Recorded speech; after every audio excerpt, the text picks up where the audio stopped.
Hi everyone, we're going to do question 9 from the maths component of the selective entrance exam from Melbourne. These questions are very common, so they're usually followed by alternating between numbers and letters. So let's get stuck into it.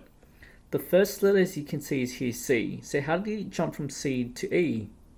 So therefore there's obviously a missing letter between them. So based on the alphabet, it'll be A, B, C, and then this will be obviously D, E, and let's guess what's in here. It will be F. Then what's in here? It will be G. So this question mark should be G.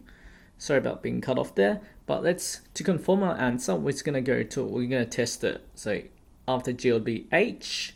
Then it'll be I. So that's correct. So the question mark would have to be G.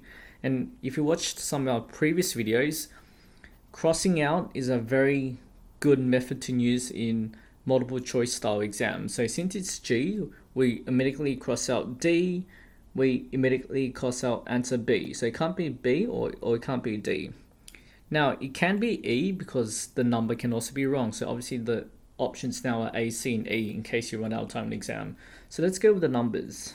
So looking at the numbers, we have 81, 64, 49. Now straight away, these three numbers should pick up to you. These numbers are called squared numbers. So what are squared numbers? So squared numbers are numbers where if you times by itself, it will get the answer. So this is 9 squared, which is 81. This is 8 squared, which is 64. And this is 7 squared, which is 49. So as you can see the pattern here, the base number being reducing by 1 each time. So the next number would be 6 squared.